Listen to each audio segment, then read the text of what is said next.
تیرے در پہ حاضر ہیں اللہ. آج تو جوان خون بھی معافی مانگ رہا ہے اللہ. اگر آپ نے معاف نہ کیا شیطان بھٹکائے گا، نفس ورگلائے گا، جوانیاں ضائع ہو جائیں گی. اللہ جوانیاں ضائع ہونے سے بچا لیجئے اللہ، بچا لیجئے اللہ، بچا لیجئے. اے میرے مولا اس مجمع کے اندر کتنے ایسے لوگ موجود ہیں جو اپنے بال سفید کر بیٹھے مگر دل سیاہ کر بیٹھے. اللہ آپ کو سفید بالوں سے حیا آتی ہے اللہ، ان کے سفید بالوں کو واسطہ دیتے ہیں. اے میرے مولا ہمارے گناہوں کو معاف فرما اللہ، گناہوں کو معاف فرما اللہ، گناہوں کو معاف فرما. پروردگار عالم ہمارے اوپر خصوصی رحمت کی نظر عطا فرما اللہ. ہمیں عزتوں کے بعد ذلت سے محفوظ فرما، گر کے بعد دوری سے محفوظ فرما، سیدھا رستہ ملنے کے بعد بھٹکنے سے محفوظ فرما، ہدایت ملنے کے بعد گمراہی سے محفوظ فرما اللہ. علم حاصل ہونے کے بعد جہالت کے کاموں سے محفوظ فرما. اے میرے مولا امت مسلمہ کو عزت رفتہ عطا فرما. اے میرے مولا آپ کے محبوب کے سامنے ایک مرتبہ قبیلہ طے کی عورت ننگے سر آ گئی تھی، محبوب نے اپنی چادر سے اس کا سر ڈھانپ لیا تھا. اللہ آج آپ کے محبوب کی امت اقوام عالم کے سامنے ننگے سر کھڑی ہے اللہ. امت کا سر ڈھانپ لیجئے اللہ، امت کا سر ڈھانپ لیجئے اللہ، امت کا سر ڈھانپ لیجئے. اے میرے مولا دنیا میں وہ کون سی جگہ ہے جہاں مسلمان کا خون نہ بہایا جا رہا ہو اللہ. اللہ امت کا سر ڈھانپ لیجئے اللہ، امت کا سر ڈھانپ لیجئے. اے میرے مولا جہاں کہیں مسلمان پریشان ہیں اللہ ان کی مدد فرما. اے میرے مولا وہ فرشتے جو بدر میں اترے تھے اللہ ان کو آپ نے واپس نہیں بلایا تھا. اے میرے مولا ان فرشتوں کی مدد نازل فرما اللہ، مدد نازل فرما. پروردگار عالم مدارس عربیہ کی حفاظت فرما، دعوت و تبلیغ کے کام کی حفاظت فرما، جہاں اللہ لاؤتین خانقاہوں کی حفاظت فرما، اقامت دین کی کوششوں کی حفاظت فرما.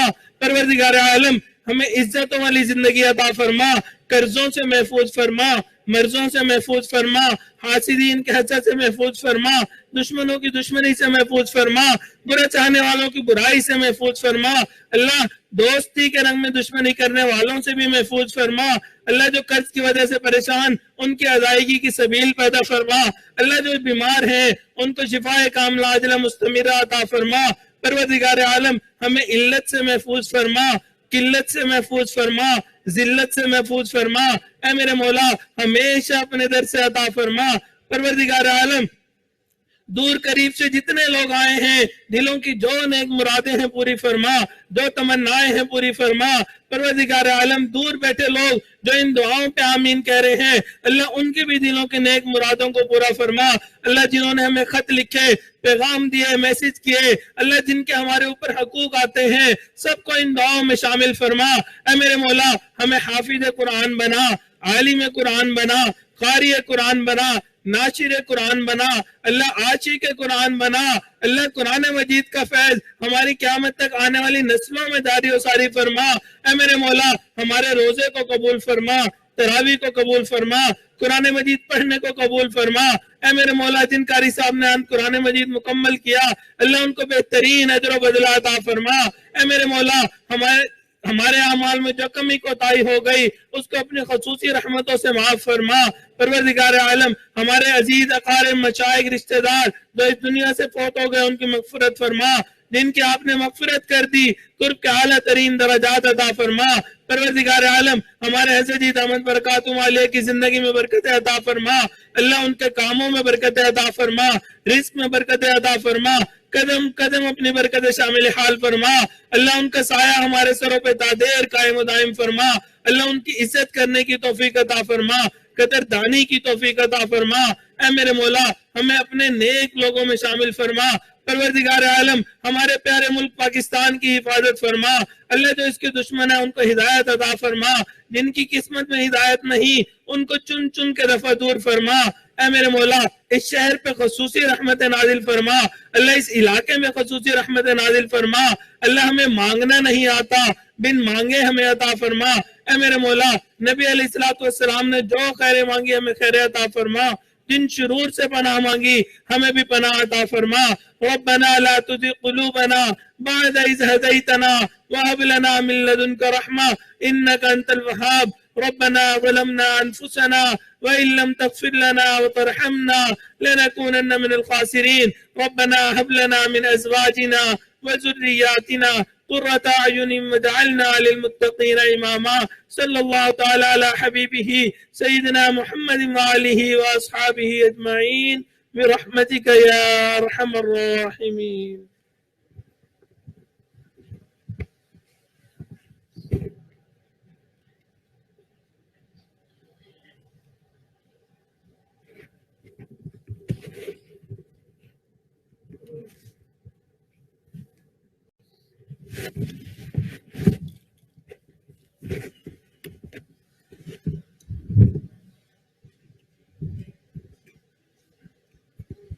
ساتھی محراب کی طرف آنے کی بجائے اپنے اپنے اعمال معمولات میں مصروف ہو جائیں.